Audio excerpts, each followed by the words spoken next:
皆さんこんにちは。私たちが前の時間にはこの1年間2024年にお話しした予言と発表されたビジョン、漫画界の分析などについて総合整理をさせていただきました。整理してみたら2024年には思ったより多くの話をしたと思います。それでは今回の映像は本年2025年はどうするかという私たちの計画を話しますが、去年話したことは早く話を進めたので実はちょっと深く扱いません。今年はその話をちょっと深く取り上げてみようと思います。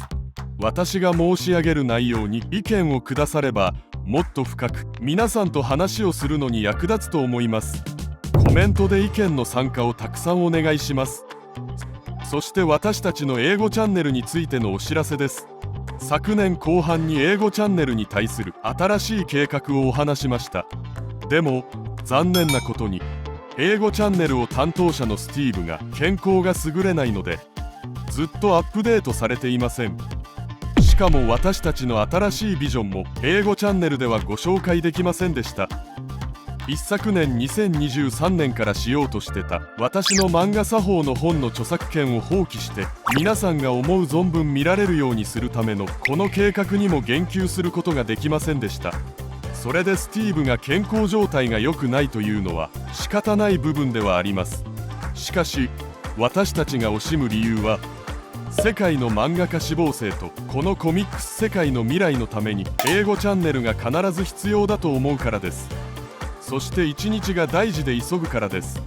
毎日漫画家志望生たちが夢を諦めているとお話したじゃないですか。それがすごく心が痛いんです。それでたくさん考えて相談した末にスティーブが英語チャンネルを担当することをやめることにしました。本当に心が痛いですがスティーブの健康が重要です。元気になってほしいです。皆さんもスティーブを応援してくださればと思います。体の不調にもかかわらず自分の他の仕事があるにもかかわらず一生懸命たくさん努力してくれました。スティーブありがとう。お疲れ様でした。スティーブは英語チャンネルの担当をやめることで私たちの仕事から離れません。皆さんの存在を知ったのはスティーブのおかげでこの漫画の未来への夢、コミックスへの夢、この夢はスティーブと一緒に夢を見ました。ずっと私たちと一緒にいます。なので私たちがたくさん悩んで方法を探してたんですがブラジルのチャンネルを担当してくださる少年ウエストで英語チャンネルの編集と翻訳を担当してくださるそうです。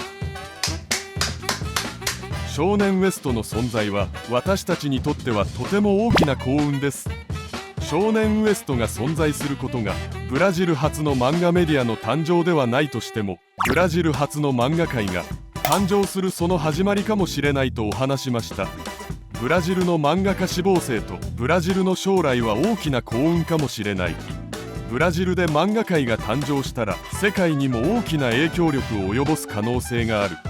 このようなビジョンが可能であるという証拠になりうる。世界の漫画家志望生と世界で漫画やゲームを作りたい方へ幸運に恵まれる。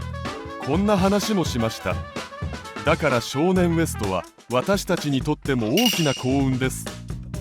だから多分近いうちに英語チャンネルにまた映像がアップされる予定だからたくさんの視聴をお願いします。今回の映像は今年のビジョンと今年お話しする予定だった言葉を今前もって申し上げます。要約して先に申し上げます。1年間これについてじっくりと話をしていこうと思います。もちろん計画は変わるかもしれません。私が前にもお話したんですが私が想像して構想したもの、私が見聞きしたことについての話の 90% は YouTube では話しません。そして最近本当に多くのことを知ることになったんです。本当にびっくりするくらい多くのことを知ることができたんですが、それは 99% 申し上げられません。しかしそれにもかかわらず多くの話を最善を尽くしてできるだけ早くさせていただきます。私たちのチャンネルで私がこういう話をする理由は、漫画に対する認識が広がって世論が形成される必要があるね。そうしてこそビジョンを持って漫画とコミックス産業をされた方々が楽だね。こういうことを考えるようになったんです。そして特に私がいつも大切に思っている政府の支援。どの国の政府がじっと私たちが考えてみると、うちの国の文化コンテンツの発展に漫画が必ず必要だ、コミックスが必ず必要だよ。そんなはずないじゃないですか。皆さんも初めて聞いてみて初めて考えたことです。皆さんは漫画を愛して漫画についてよくご存知の方々ですが、こんな話が新しいはずなのに、公務員たちが自分で行動できるでしょうか。政治家たちが行動できるでしょうか。そんなはずないじゃないですか。皆さんが努力してくださらないといけません。皆さんの国で努力してくださらないといけません。そういう話をしないといけません。政府の支援が必要だ、コミックス産業が重要だ、漫画界が誕生しなければならない、コミックス産業が誕生しなければならない、こういう話を皆さんがしないといけません。あの人何を言ってるの？何をありえないことを言ってるの？漫画なんか興味ないよ。こういう話を聞くことに耐えなければなりません。私が耐えるように皆さんも耐えないといけません。そうしてこそ変化するんです。それを私がお手伝いするためにこうやって YouTube をやっています。それでこれに対して必要なビジョンだけを YouTube で公開しています。それではまず今年の話は何か。まずこれです。ゴールデンタイムが過ぎた。どんなゴールデンタイムかというと、グローバル漫画界が誕生して世界各国でも漫画界が誕生し、それが超巨大市場に成長し、グローバル漫画プラットフォームが誕生する、そのゴールデンタイムが過ぎました。その第一次ゴールデンタイムは具体的にいつだったのかといえば2020年から2024年の間でした。でもなんでこの時がゴールデンタイムだったかというと、グローバル流動性が大きい時代だったからです。私がいつもお話しましたよね。 IT は大きなビジョンを発表し、これがホラ吹きであっても実現する可能性があれば、投資さえきちんと行われれば実現できる。しかし投資を受けることができなければただのホラ吹きに過ぎない。ビジョンを発表して努力すれば必ずなる。必ず叶うためにはそのビジョンを信じて入ってくる投資金がなければなりません。この投資金はグローバル流動性が大きい時代に存在するのです。それで本当に残念なことに、こんな大金が多かったこの時代が過ぎてしまいました。日本の漫画界や韓国の漫画界でこれを誰かがやらないと、漫画界にこの投資金が漫画界にまかれることができるんだけど、漫画産業をする方々が大きなビジョンを持って投資金をもらってばらまいてこそもっと成長できるのに、このゴールデンタイムはもう過ぎました。2020年から2024年、このようにグローバル流動性が大きい時代に、半導体、AI、コンテンツビジネスの中ではネットフリックス、韓国の K-POP、こういうところはこの投資を受けて莫大な富を築き上げました。想像もできないほどの莫大な富を構築して、その富をもとにとてつもないビジネスを実際に展開しています。半導体、AI、ネットフリックス、韓国の K-POP、コミックスと漫画産業の方もやってくれればよかったのに、残念です。この期間中のネットフリックスの時価総額は2倍に大きくなりました。そのお金でとてつもないことをやってます。素敵なサービスをすること以上の仕事を始めています。ネットフリックスはすでに始まっています。OTT の映像を超える映像コンテンツビジネスに関する数多くのビジネスをすでに始めています。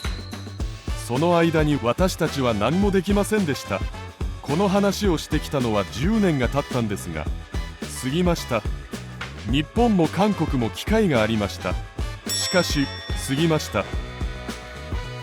世界のコミックスの巨大な市場を生み出す仕事ができました。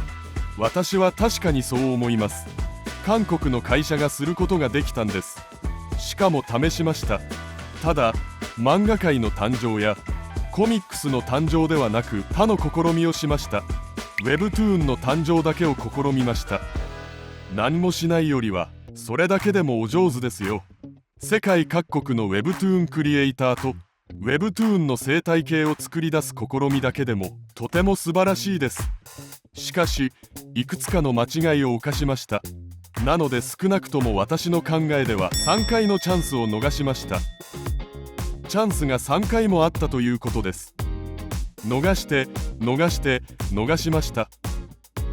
そして今その代償を払っているところです。私の故郷の韓国の漫画界を話をちょっと申し上げますと、代償を支払うこの時期は過ぎ去るでしょう。韓国は10年ごとに危機を乗り越えてきたし、今また危機を迎えたが必ず克服します。テギマンファの末裔なので克服します。その次はもっと強力になるでしょう。しかし3回のチャンスは過ぎました。それはとてももったいないですよね。そしていくら克服しても結局は苦痛という代価を払わなければならないので、これがすごく心が痛いですよね。なぜ Webtoon だけに限定したのだろうか。正直私はすごくとても心が痛いです。さあそうしてこうやって皆さんはよくわからないことと一緒に一時ゴールデンタイムが過ぎました。一時ゴールデンタイムほど簡単な機会はないと思いますが、まだチャンスはいくらでもあります。なぜ機会があるのでしょうか。コミックス、漫画というのは潜在力がものすごいからです。強力な可能性を秘めているからです。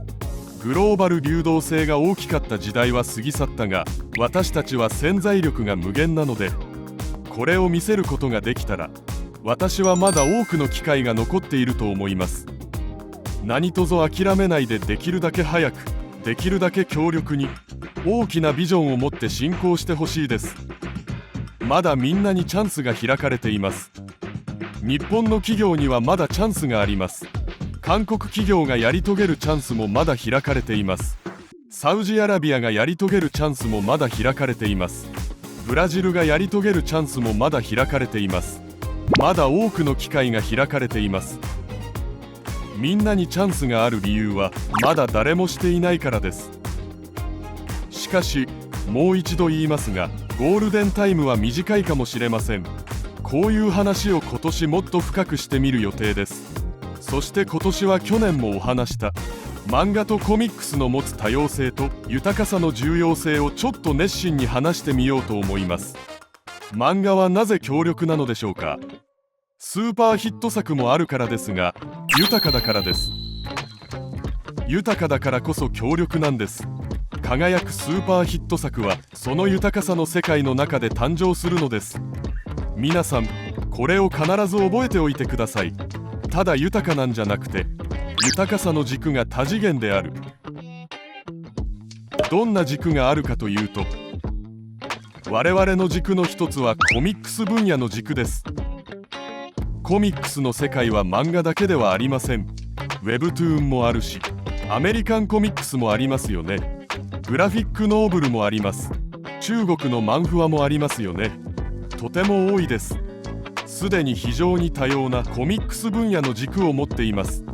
これから開拓していく軸も考えてみると、もっとすごいことになるでしょう。漫画の家族の中には活用分野とジャンルの軸というのがあります。活用分野のジャンル軸は何だろう。活用を基準にジャンルを分けた場合、さまざまな軸が存在します。学習漫画は学習に活用する漫画の軸。学習漫画一つのジャンルです。これがまさに活用分野のジャンルの軸です。ジャンルを例に挙げますと、時事漫画というのもあるんですが、この時事漫画の可能性はまだ始まってもいません。広告漫画はいかがですか。漫画を広告にしてみること、ジョリービー関係者の皆さん必ずやってみてください。フィリピンの漫画人材を使ってください。広告漫画の可能性は途方もないものです。今年はこの話もします。そして説明してくれる説明漫画があります。ガンプラ組み立て説明書漫画、フィギュア塗色説明書漫画、こんなものも漫画にすることができるでしょう。最も代表的なものが料理を説明する漫画で説明してくれるので実際にたくさん存在します。そしてエッセイ漫画というのが存在します。エッセイ漫画は漫画の世界のとても重要な部分です。それを世界に広める明瞭な価値があります。世界に広がっていかなければなりません。エッセイ漫画は本当に重要です。本当に強力です。活用分野だけで分けてもこんなに多いです。私たちが普通に考えるドラゴンボール、呪術廻戦、ドクターストーンのような漫画は活用分野はありません。ただ楽しく見る漫画です。何かのための漫画ではありません。皆さんが漫画を考えるとき、活用分野という領域があるということを考えなければなりません。こちらの活用漫画というのがすごいところです。こちらに大々的な投資が必要です。そしてどんな軸があるかというと、日本の漫画に限ると漫画のジャンルの軸があります。私がこの前こういう分析を見ました。日本の漫画が海外にたくさん輸出されるそうです。翻訳がたくさんされているそうです。でも実際の日本の漫画は 2% だけ翻訳されるそうです。 2% です。世界の皆さんは公式に出版された漫画に限ると 98% は見ていないということです。この 98% にものすごい世界があります。とてつもなく多様な漫画ジャンルが存在します。少年ジャンプを例に挙げてみましょう。少年ジャンプは約20の作品が存在します。20編余りのジャンルがほとんど重なりません。20編の作品の中でワンピースのようなファンタジー冒険アドベンチャージャンルが5つずつ存在しません。こんなのが不思議だと思ったことはありませんか？劇場で上映される映画はどうですか？全部ジャンルが違うんですか？夏に公開するブロックバスターたちが全部違うジャンルになっていますか？違いますね。他の作品のアクションブロックバスターが一緒に上映されることはよくあります。少年ジャンプだけ限定しても全部違うジャンルになっています。少年ジャンプの作品数くらいジャンルが存在するということです。少年ジャンプを超えるとより多くのジャンルが存在するのです。例えばラブコメジャンルの下位ジャンルとしてハーレムものというものが存在します。こうやってジャンルの中にジャンルが分かれます。学園アクションの中でも世界観がこうやってあんなにたくさん分けられます。いろんな分野に分かれます。こういう多様性、これが漫画が持つとても強力な力なのです。そして日本の漫画の重要な特徴として読者に分かれる軸が存在します。この軸は読者に沿って割れます。少年漫画、少女漫画、レディーコミック、ヤングコミック、大人漫画、エロ漫画、このように分けられます。それから読者の成功によってオタク向け漫画、会社員向けの漫画、ヤンキーたちのための漫画、 BL が好きな方のための BL 漫画があります。また私たちが忘れてはいけない私の家族が持つ多様性の軸の中で形式の軸というのがあります。形式の軸というのは一般的な連載用漫画の軸が存在します。そして4コマ漫画というものが存在します。1ページ漫画というものも存在します。2コマ漫画の世界も存在します。当然1コマ漫画も存在します。そして短編があって中編があって長編があります。こういう形式の軸というのが存在します。このように申し上げたようにコミックスの家族の軸は多次元的です。豊かさが多次元的です。他のどのコンテンツ分野、メディア、芸術分野も持たないコミックスの持つ凄さです。さてそれではグローバルコミックス産業が誕生し発情するためにこの豊かさを発見しなければなりません。約1000本くらい連載すれば豊かになるでしょうか。それはまた違います。理由は私が近いうちにそれについてゆっくりお話します。いくら多くの席を作っても、1万席を作っても10万席を作っても思ったより豊かになりません。次元の軸が多様化し豊かになりません。意図を持って計画を立てて使用してこそ豊かになります。そして今お話しましたが、コミックスが持つこの多次元的な豊かさはまだ序の口に過ぎません。すでにすごいし、話さない部分もすごく多いですが、まだほんの始まりに過ぎません。まだ私たちコミックスの世界はローカルだけ存在していて、グローバル向けがまだ存在していません。世界各国の漫画界が誕生すればもっと豊かにならなければなりません。多次元的な豊かさを発見し使用しなければならないが、もう始まりに過ぎないということも悟らなければなりません。今年はこんな話もあります。漫画というものはもはや日本だけのものではありません。世界各国にすでに存在しています。2008年リーマンブラザーズに崩壊する前、北米市場に存在していました。漫画は日本が発明し、日本が成長させました。私たちは永遠に記憶しなければなりません。だからこれからも日本だけにいるべきでしょうか。映画はフランスとアメリカで生まれました。だから今もフランスとアメリカのものだけでなければならないでしょうか。だったら今の映画界があったでしょうか。だったら今のネットフリックスがあったでしょうか。映画はアメリカの美しい文化なので、ネットフリックスはアメリカの美しい文化を世界に広める役割を果たします。それならば今のネットフリックスがあったのでしょうか。世界のネットフリックスの視聴者は幸せだったのでしょうか。そうではないでしょう。私たちだけのものだということと、私たちが世界のために作ったものだ、どちらがもっとかっこいいですか。当然後者の我々は世界のためのものを作った。それが比較不可でかっこいいです。それなら Webtoon はどうでしょうか。 Webtoon も同じです。韓国だけのものであってはなりません。 Webtoon 業界は試みました。うまくはいきませんでした。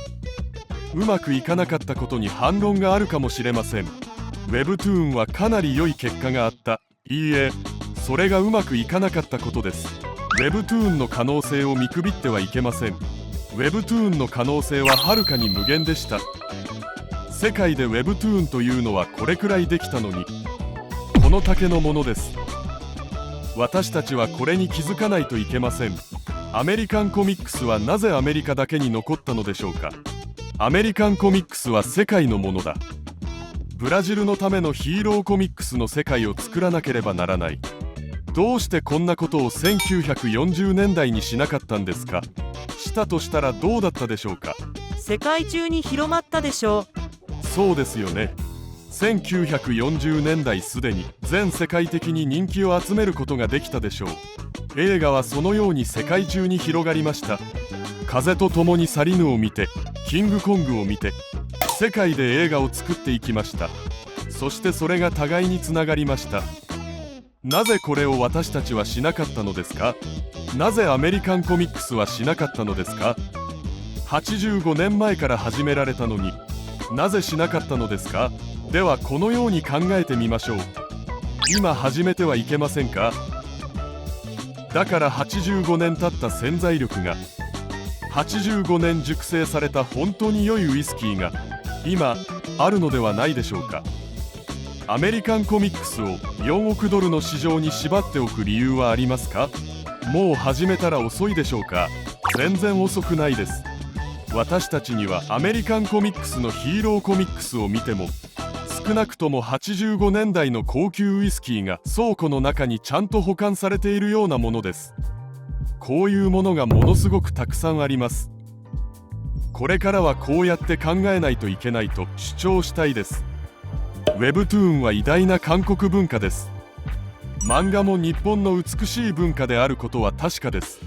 でも未来のために、もっと巨大な結果を得るために、私たちが作り出したこれは私たちが世界に与えるプレゼントで、世界の資産となり世界の宝物になるでしょう。このように考えを変えてみましょう。こういう話をしていきたいです。正直特に革新的な考えでもありません。ネットフリックスはすでに全部やっていました。しかし今年から私たちもやってみるのはどうでしょうか。それからコミックス産業クオータ制というものについてお話ししたいと思います。結論だけ申し上げますと、私が思うに世界各国がコミックス産業クオータ制を法律にしてほしいんだけど、私の構想中にグローバルプラットフォームの売り上げは各国で市場全体の4割を超えることはできないという法律を作ってほしいです。その次はローカルプラットフォームは海外資本の4割を超えることはできない 40% ルールというクォーター制があればと思います。つまりグローバルプラットフォームとローカルプラットフォームがある未来の世界で、ある国のコミックス市場はグローバルプラットフォームは絶対に 40% を超えることはできません。40% を超えるとこれ以上サービスができないように、これ以上収益を上げてはいけないか。その利益分を税金として払わなければなりません。だから発展するためにはグローバルコミックスがこの市場でお金をたくさん稼ぐためにはどうすればいいでしょうか。その国のローカルプラットフォームを発展させなければなりません。ではその国のローカルプラットフォームを発展させるためにいろいろと努力をするのには投資があるでしょう。投資をしたら持ち分を持っていかないといけません。これはローカルプラットフォーム全体に 40% を超えることはできないのです。計算するとどうなるかというと、売上高基準でグローバルプラットフォームは各国の市場で 64% まで持つことができます。つまりその利益を分配すればグローバルプラットフォームは最大 64% に、とにかく 36% はその国の事業家や投資家が持っていくのです。こういうクォーター制が存在してほしいです。整理すると、我々のコミックスは多次元的な豊かさを持っている。それとともに我々の豊かさはまだ始まってもいない。さらなる豊かさが生まれるだろうと申し上げました。この2つの話をもとに今年私の考えと夢とビジョンを公開しようと思います。その中の一つはデバイスの多様性という軸を作り出さなければなりません。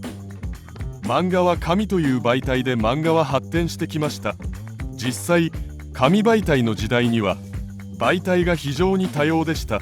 新聞があって雑誌があって単行本もあるし、チラシのような形式もありましたよね。紙媒体で思ったより多様でした。どれだけ多様だったのか今年中にお話しできればと思います。でも今は紙媒体とモバイルになっていますが、驚くべきことにみんな携帯ばかり見ています。これはデバイスがより多彩になったものか、むしろ減ったのか、デジタルのおかげでデバイスが多彩になったのか、あるいはさまざまな紙媒体が崩壊し紙媒体と携帯電話で単純になったのか。もともとはデバイスが多様です。コミックスというのはそういう力があります。これをこれから積極的に発見して開発する時代が来ることを願います。